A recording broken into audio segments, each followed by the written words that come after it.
Marilyn made a request here a while back that I preach a sermon on mankind, how that God created man and how beautiful every little detail about mankind was. Is that you? You did ask me that, didn't you, Marilyn? Yeah. Yeah. I'm going to go back where God created man in the book of Genesis, all right? And I'm going to read it from Hebrew. Now, I've always pushed that people, especially ministers, if you're out there and a minister, get off of your duff, learn Greek and Hebrew, because that's what the Bible's written in. A long time ago, I was raised here in Fish Lake Valley and in the region of Bakersfield, California, never in Bakersfield, but around there. And my stepfather that raised me, the only real father that I really ever knew, because he stayed with me. My mother was married a lot of times. Anyway, Dale Otto Remley, you can look him up, he's a world-class criminal and all that, you know. They'll say that about him, but he did raise me. And he was an atheist. And he ridiculed people that believed in God. And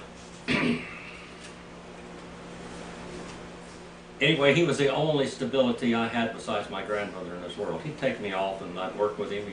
He used me really good because I worked hard. I trained wild horses up with him here and up in the mountains, and I've taken you up there on this seminar this last week in the field trips, and you saw where I lived up in the mountains. And I was the cook and bottle washer and hostler. I rode all the broncs and the wild horses. And he said, go put the Indian sign on that horse, son. Anyway, he was in prison a lot of times. He married a woman after he was with my mother, and she was a very wealthy woman, and basically what happened there, he became, well, he went out and bought this horse for $10,000, bought an airplane, bought a Lincoln Continental, the same color of the horse, and a trailer to go with it, and within 6 months that horse was in the top 10 horses in the world, reining and cutting. He was one of the greatest horse trainers there was. But she realized that he didn't love her as much as he loved her money. So she got a hold of a judge, and he'd been in the jail before for insufficient funds, passing hot checks, basically. So she said, what I'll do is his bank account where he's got his money, I won't put any money in it. And when he writes up all the checks, then you come and get him. And get him out of my life. And that's exactly what happened. Well, he escaped from prison after they put him in prison and ran up here, stayed here in Fish Lake Valley for a few years. Then he went back into Michigan. And they finally caught him back there, and they put him in another prison. And while he was in that prison, I did a lot of writing to him. I wrote to him and I told him that I believed in God, and that I thought God was calling me to preach, and that I wanted to prepare myself for the ministry of God. I was going to go to college. And they always called me a dumb Indian, by the way. That was my name, because I was Indian. Anyway, he wrote a letter back to me. And he says, if you're going to be a preacher and preach the Bible, then you better learn Greek and Hebrew, because the Bible wasn't written in English. So I had already been doing that. So the next letter I wrote to him Genesis 1:26, Genesis 1:1, Genesis 1:2, and John 1:1, John 1:14, and John 1:18 in Greek interlinear and Hebrew interlinear. And it blew him away. After he escaped from that prison with a helicopter in 1975, I believe it was June 1975, and you can see that on Worldwide News. But they always ask him, Dale, what did you do in this world that was worth a hoot? what did you do? He said, I raised Jimmy. That's what his answer was. I raised Jimmy. He was very proud of me. And he died not too long after Marilyn and I were married, and I preached his funeral. But saying all of that, and I'll say this to you young ministers, get to work. Learn the Bible. The Hebrew and the Greek will vaccinate you away from heresy and modern fads. That's all I can say. Now, this is maybe offensive to some of you, and a little bit sickening somewhat, but I was raised in a very poor way. And I know modern people don't do this, but they did when I was born. When I was born, they didn't have baby food or anything. My grandmother would chew the food up and put it in my mouth for me. She'd chew the food up for me and put it in my mouth. She'd chew the food up for me and put it in my mouth. And that's what happened back in those days. Marilyn, I don't know whether you ever watched the Okies closely that were out there, but that's what they did. They didn't go buy baby food, did they? No. You didn't buy baby food. Well, many preachers are like still letting somebody chew their own food up for them and putting it in their mouth because they don't know the languages. They don't know what the Bible really says. Learn, study the Bible, spend some time. If you're going to spend your life in the ministry of God's Word, learn what the Bible says. Now, I'm going to read this from Hebrew.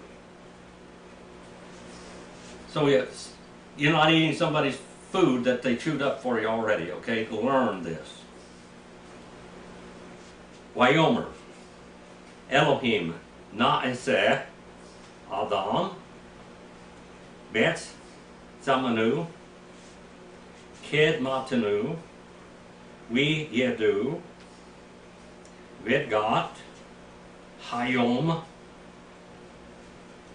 Uviof, Hashamayim, Uva Behima, Uvikal Haaretz, Uvikal Ha-Remes, Ha-Remes El Haaretz. Now what it says here is extremely important. This verse teaches the Trinity of God and the Trinity of man. The triune God and the triune man. God is like you because you are like God. Okay? God is like you because you are like God. And we're going to look at some of the things how God made man so beautifully. Wayomer, and he said, the wa on the front of that is an and, a conjunction, page 253, and Brown, Driver, and Briggs.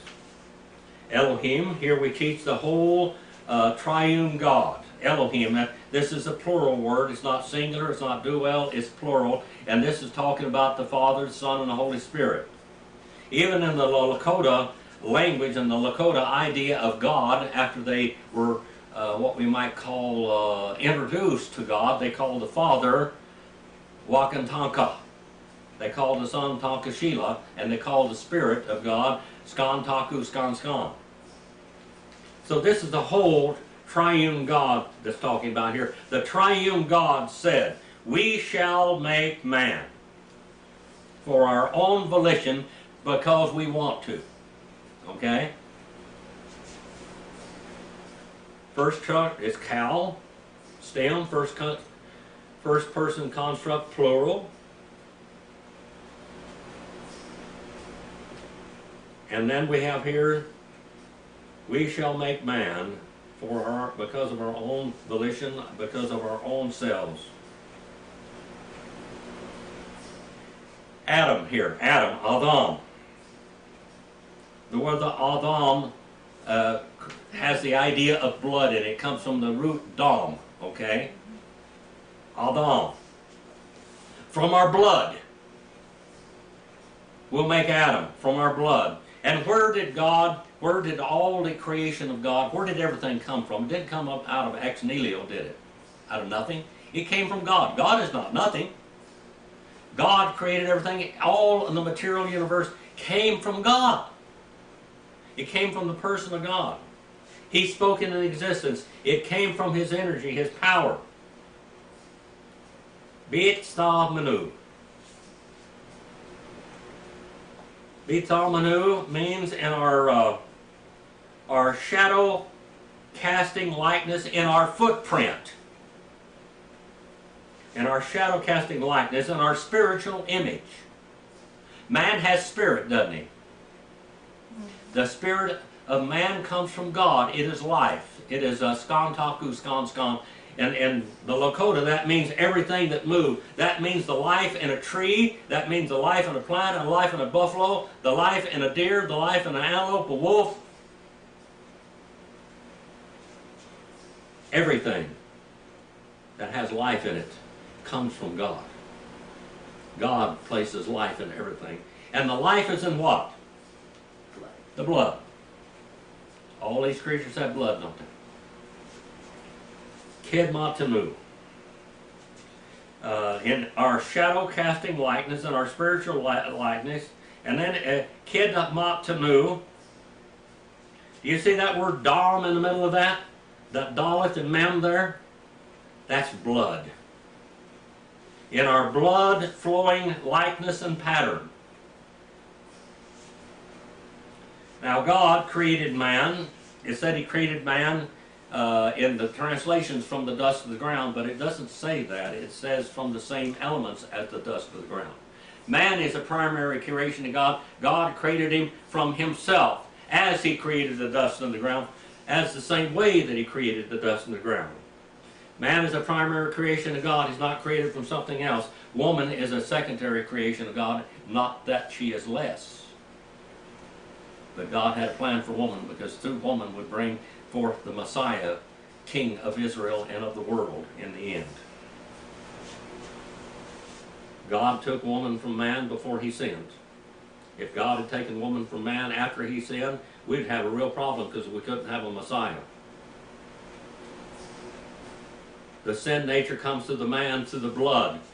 A woman has many, 2 ovaries and many eggs come down through her life. There's 1,000 eggs in every woman when she's born that can produce 1,000 children, according to the millennium,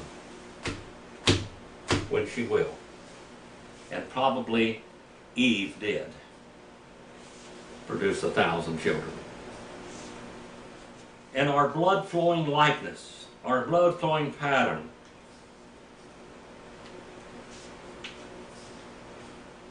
Now the word son in Hebrew is ben, bayin, ben. And it means according to a pattern. And even the word woman, daughter in Hebrew means according to a pattern. And this is a feminine pattern. Then we go down to the next word. We yedu. And they shall have dominion. They shall have dominion for themselves. And they shall rule. Third person masculine plural, Kal, Jusif. Jusif means that volition in there. That's like octative almost, or middle voice in the Greek. This means that he's going to have, and this is from his mind and his soul. The soul of man and the mind of man. So we have a spiritual image, we have a physical image, and now we have that, what we call planning image, that mind, that intellectual image in the image of the Spirit of God, in the image of the Son of God, and now in the image of the Father, the planner. The Father planned, the Holy Spirit is the force putting that plan into order, and the Son of God is that person manufacturing it, because he's from the material realm. Vidgat,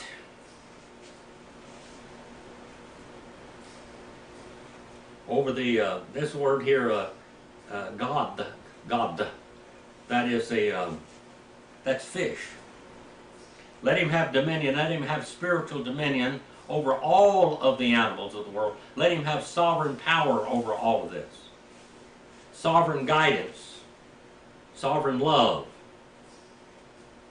Hayim, over the fish of the seas, of the waters, literally, the waters, Hayim, waters.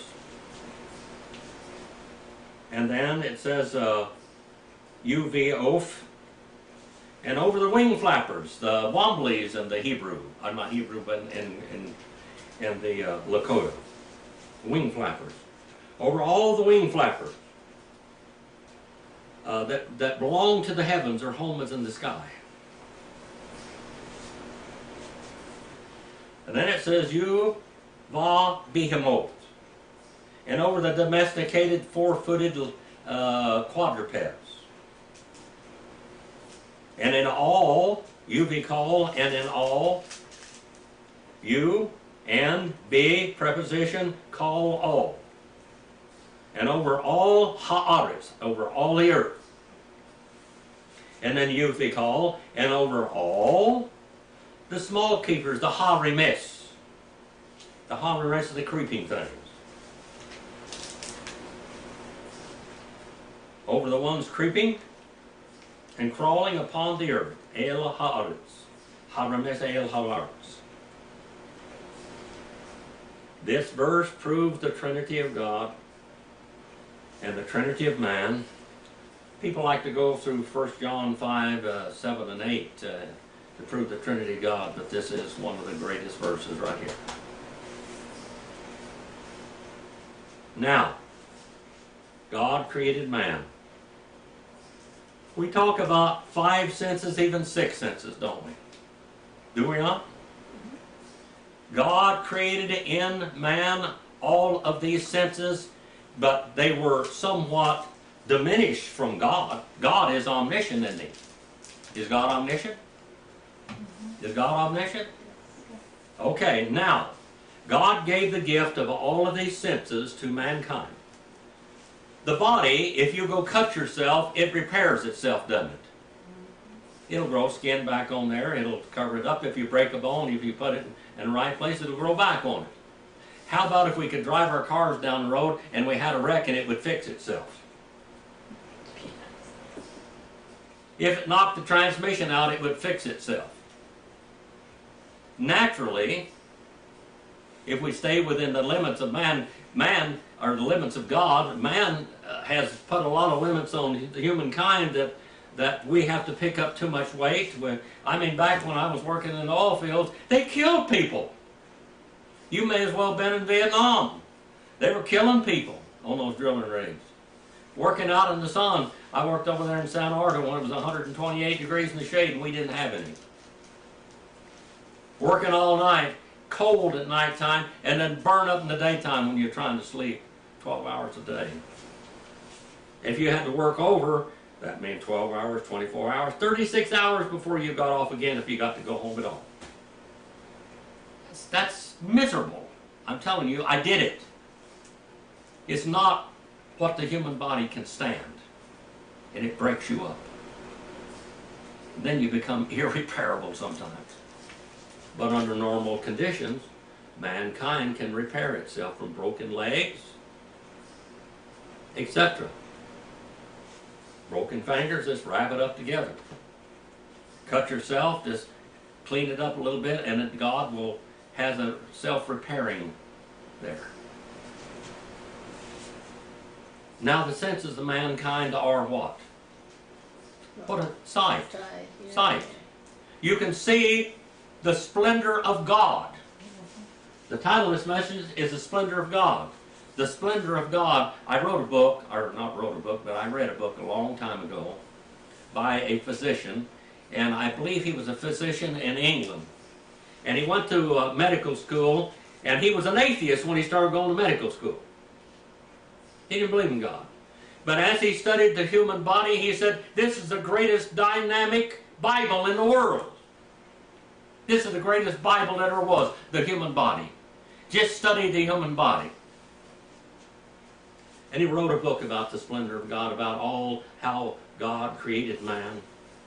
Sight, the eyes of man. Now, people have different color eyes, don't they? All right? We have irises and we have pupils. Now, this is a very fantastic thing, is to give you sight. You know that some creatures don't have sight. They feel their way around. And they taste their way around. But mankind has a very high sense of sight, doesn't he? But when you're born into this world, you have to learn how to see and interpret what you're seeing. And a baby, when he's born into this world, has to learn what mama and daddy look like. And they have to learn what is dangerous and what is not dangerous. They have to interpret motion. They have to interpret trees. Now, this is a medical fact. Now, in the Bible, in sight, there was a, you know, the specific credential of the Messiah was what? He would heal the blind. And there was a boy that was a middle-aged boy in the Bible. And he had been blind all his life. He had been born blind. Now they know that there's ways that people can be, if they were born blind, they can cure their vision where they can see. But if they get past 10 or 12 years old, they just says the brain, the mind cannot interpret what the eyes see. Because you slowly interpret that up there. And we have this man in the Bible saying that, that he put mud on his eyes and he washed the eyes out. Jesus put mud on his eyes and he washed his eyes out. And he said, what do you see? He said, men walking around like trees. I couldn't interpret it. I've never been able to see, so I don't know. It just looks like there's things like trees. He knew what a tree was, he'd feel a tree. He said, men are just walking around like trees. And then God, the Son of God, healed him again, and he healed his mind. He healed his eyesight, and then he healed his brain, and then he could interpret it. And he was running around gleeing and shouting and just so happy because he could see like everybody else could see. Now, sight ought to teach you one thing. It ought to teach you the creation of God, that there is a God.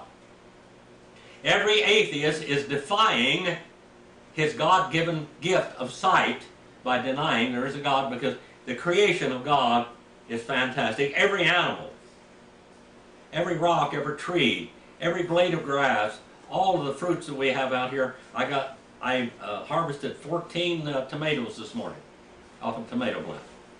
Now, Indians developed that. That came off of a nightshade plant originally, and they turned the nightshade plant, which is deadly, into a nice little vegetable.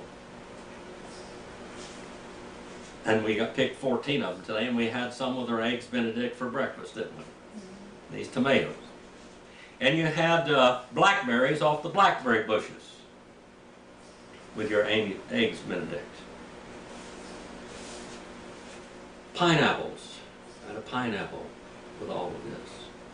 And we had orange juice from an orange tree. These are all beautiful things, that everything God created. And you go out there and you watch the little animals. Marilyn and I've seen this many times myself. The gift of sight is wonderful. Remember when the little birds were out there in the sprinklers down in Old River, and the mama bird was teaching the baby birds how to drink out of the sprinklers?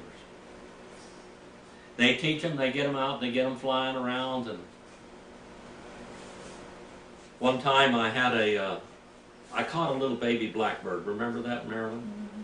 Her name was Peep. And you can see her on the website.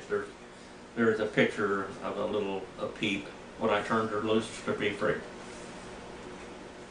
Anyway, Peep, when she see me walk in the house, she starts squawking. She wanted me to feed her.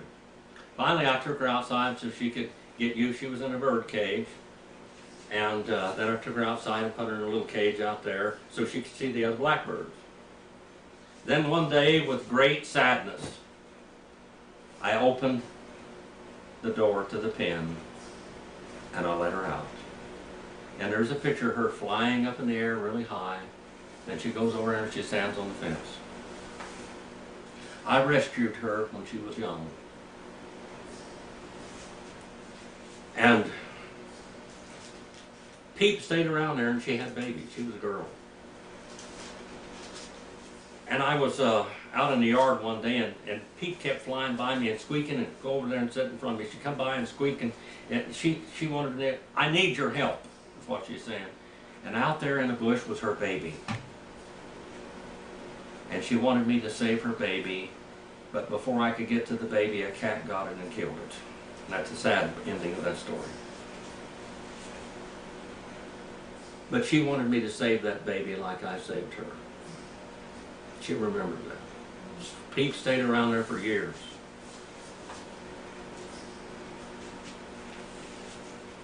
Sight is a wonderful gift of God, isn't it? The first thing we ought to see with sight is God. And when you see our representative of God, we have a mothers and fathers, don't we? When you see your mothers and fathers, you as mothers and fathers ought to teach your children what God would act like.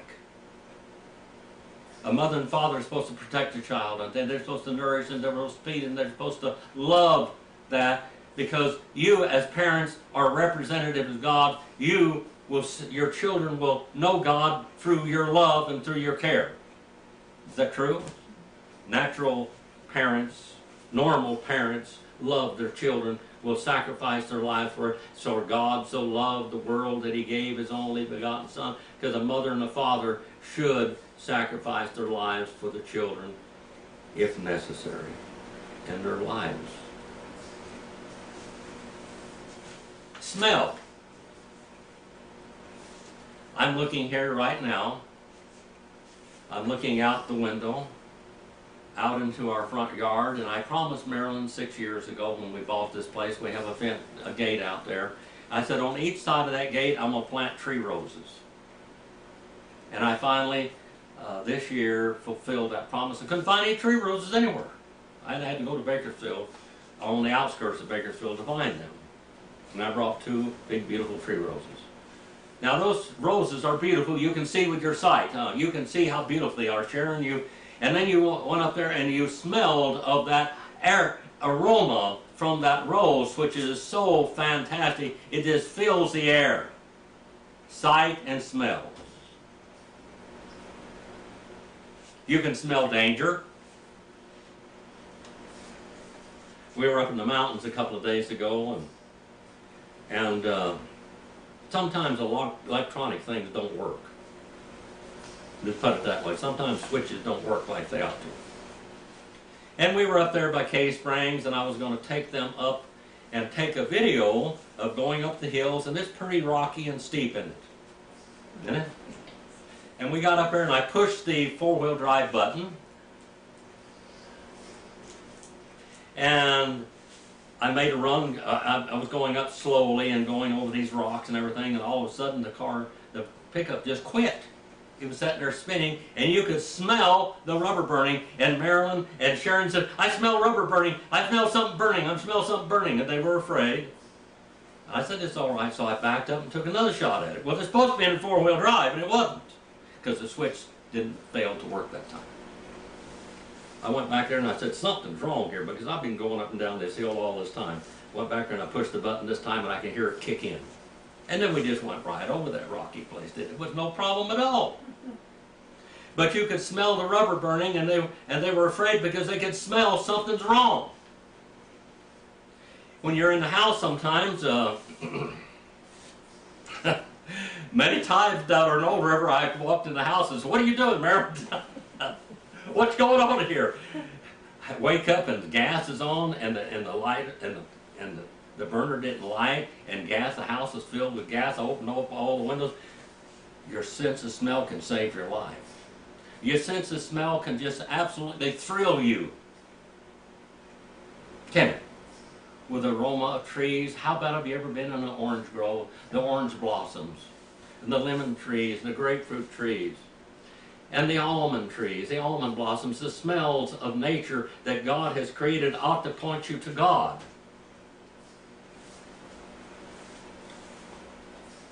Burning,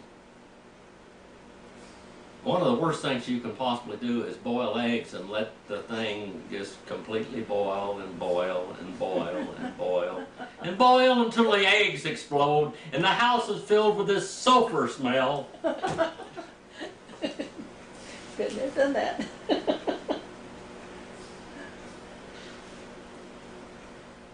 And all kinds of stuff burn, don't they? All kinds of things burn. And you can smell that. This burning stuff ought to remind you of the flames of hell. The food is no good after that, is it? I remember one time I walked in the house and there was a pot on the stove, and up in the ceiling was burst eggs and stuff, and the house all smelled like, and it was busted eggs all over the place. Eggs blow up when they get hot enough to boom, blow, boom. The smell of sulfur. Now, how about touch? Touch. Touch is one of the greatest gifts that God gave to man. You young boys and girls out there that you have boyfriends and girlfriends, when you kiss the girl's lips, it is just so exciting, and the girl is so excited and the boy is so excited because of the touch of this intimacy. And holding hands even. Holding hands. Marilyn, remember? Mm-hmm. The first time I ever brought her to Fish Lake Valley, the first time we ever went anyplace basically was here. And I held her hand all the way here. We were just, she was my friend. And I knew she had never had any affection or attention at all in her life, so I held her hand. You remember that, Marilyn? Yeah. All the way here and all the way home. Mm-hmm. That was one of the most exciting moments in your life, just the touch. Then she asked me if I'd marry her. After that, not too long. Just touch. But being touched with intimacy, touched, and then it's hot, it's cold. You touch something that's too hot, it's cold. I remember up here when Dakota was born, I had a wood-burning cook stove in the house. I took my regular wood-burning cook stove out because I was afraid she'd fall against it or get burned, and I've seen people that were burned on wood stoves. When I was young, see people still cook on wood. I'm an old man. And people carry scars from that all of their lives, on their arms or shoulders, the side of their face or whatever. And I was so afraid Dakota would get burned on that stove. And finally I took my real good wood-burning cook stove out and put another one in. Because the other wood-burning cook stove, it had an air space between the outside of the stove and the inside of the stove.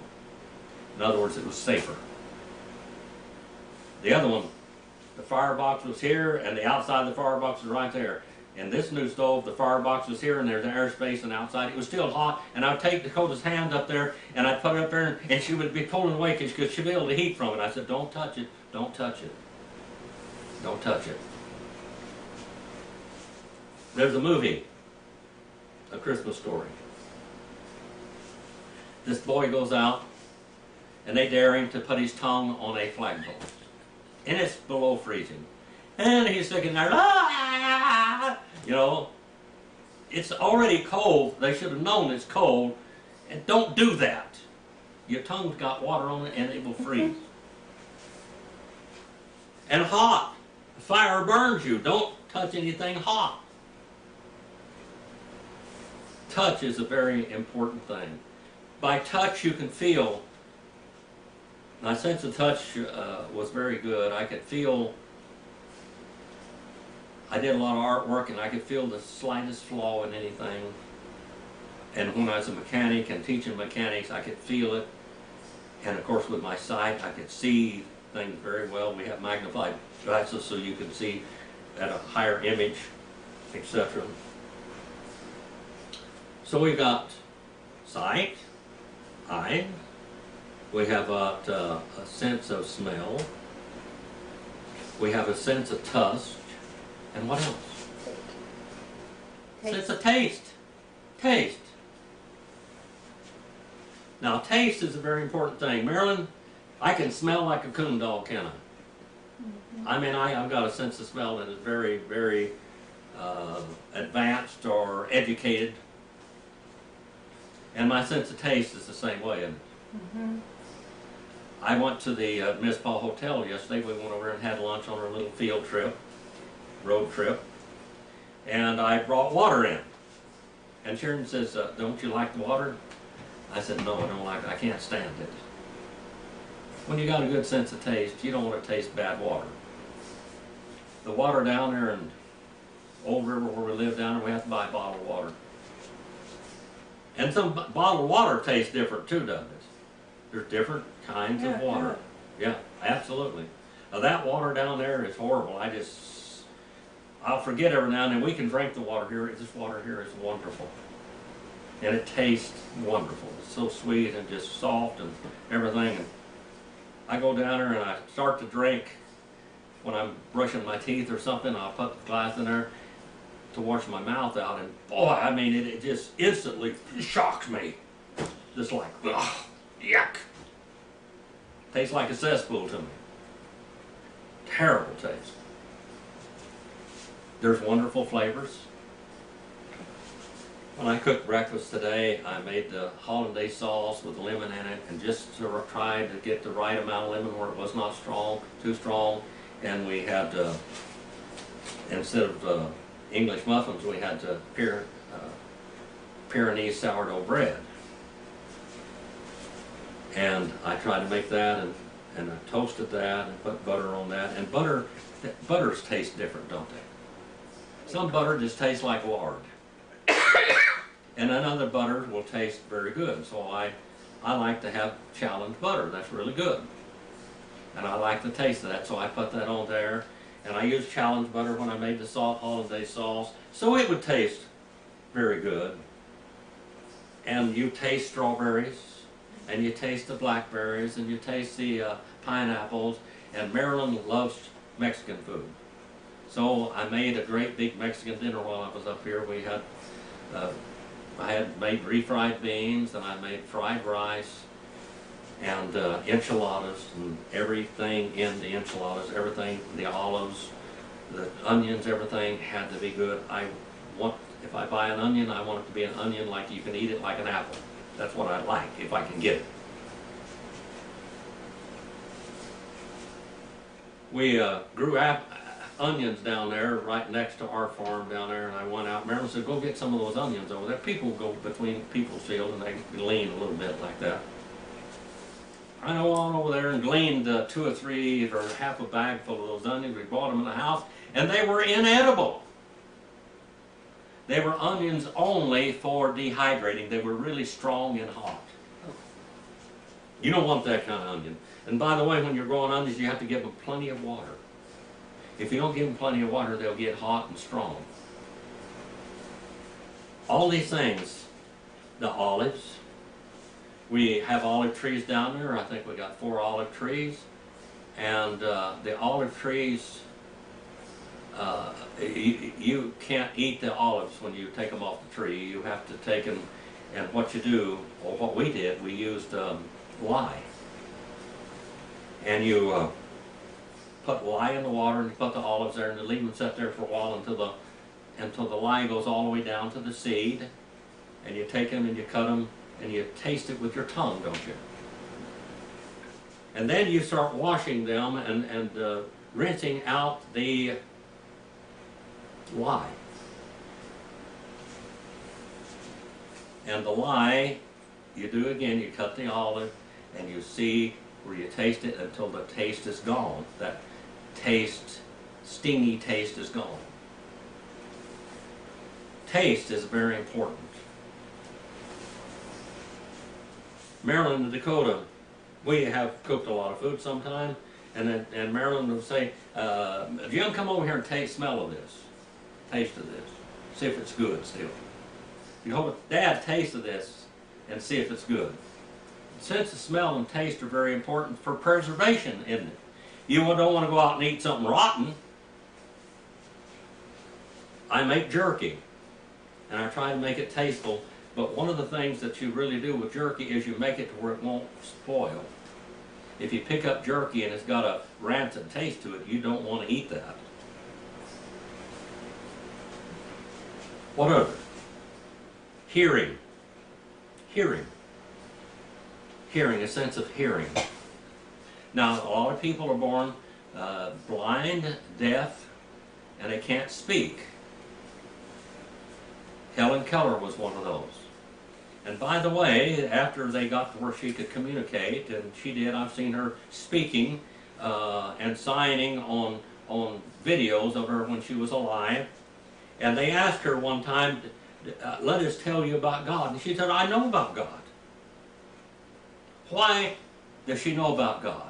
Because of one other sense. That's a sense inside. That's the sixth sense. That's the, what we call the intuition in you. We have sight, hearing, smell, taste, touch, and intuition. That intuition tells you there is a God there. You have to, an atheist has to squelch that intuition where God says, I'm here, I'm here, I'm here, I'm here. God created man in his image. That intuition, they call it the sixth sense, don't they? Sometimes the sixth sense. Now we live in at least 10 dimensions. We don't see all of those 10 dimensions, but sometimes that sense, that sixth sense in you, in your body, tells you when danger is there. Sometimes. It tells you when somebody loves you and when somebody doesn't love you. Sometimes. It also ought to tell you always that God loves you. That sense in your soul, in your body, in that sense that it's not like hearing, it's not like touch, it's not like sight, it's not like smell, it's not like taste, but it's just as real because that sense in you tells you there is a God. Tells you there is a God. The splendor of God. When God created man in his image, he created in his shadow casting likeness and his blood flowing likeness and his spiritual sovereignty likeness. And yes, you are. You have a sovereignty over that can separate you from God or that can bring you from God. You can surrender with that sixth sense, with that innermost being, with your soul. You can surrender it to God, or you can run from God, and you can flee God, but you will never get away from him. Because he's always there. The splendor of God, which brings man to God. It should. You see all the plants in the world, you see all the things that God has provided for every little animal, every little thing, every little microbiotic life. Everything in this world God has provided to bring you to him and to supply you and give you life and the touch. Every nerve in your body, all of your feet, the way you walk, the way you handle something. God made your hands where you could hold on to something, didn't he? He made your feet where you can feel as you walk. Your knees bend, your elbows bend so you can put food to your mouth. You don't have to get down and lap like a dog. God gave all those things to you. And your joints and your fingers. You can put your fists together to protect yourself. You can reach out your hand to carry something. You can protect something with your hands. Put your fingers around it and not close them and just keep it there safe as you're carrying it.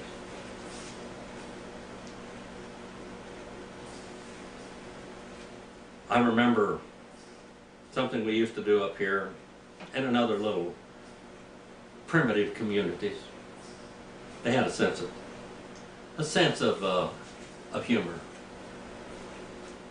And you can even see this in some of the old movies, old Western movies, where you take these old eggs and you put them in your mouth and you run a race with the egg in your mouth and you spit the egg out, hopefully when you get there, because if it breaks, you're really, the sense of smell and taste and touch and everything is just absolutely shocked. That's all I can say.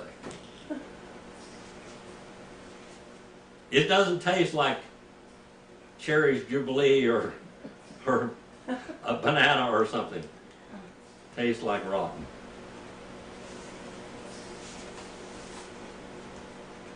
God gives us so many gifts. The splendor of God, and as you study the nervous system, the muscle system of the human body, the reparation of the human body, how it repairs itself.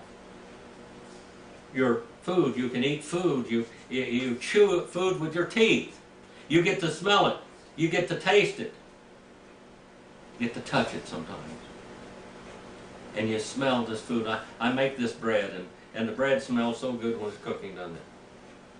When I cooked that, I think you guys were asleep or something. Yeah, you were asleep. Both of you were asleep the other day when I was cooking, making refried beans and rice and all that stuff. And when you get up, your smell, well, you'll cook something because your smell tells you that. And you can chew your food, and it goes down your throat, and then it goes into your stomach, and you can swallow. That's another, the muscles in your throat where you can swallow, where you can chew and where you can swallow, and you smell and you taste all this food. It's so good, isn't it?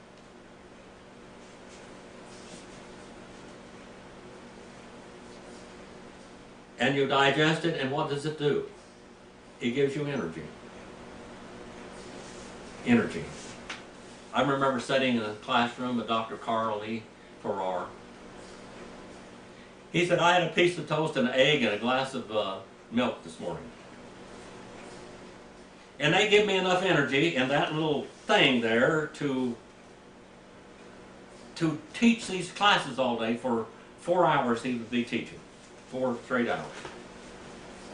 He said, it's just wonderful, marvelous how the splendor of God, how that piece of toast and that egg and that glass of milk will energize me to get me this far. And a lot of times I eat to stay alive, don't I, Marilyn? I'm not. I just eat. I go and I have jerky, or I have something to keep me going because I have hypoglycemia.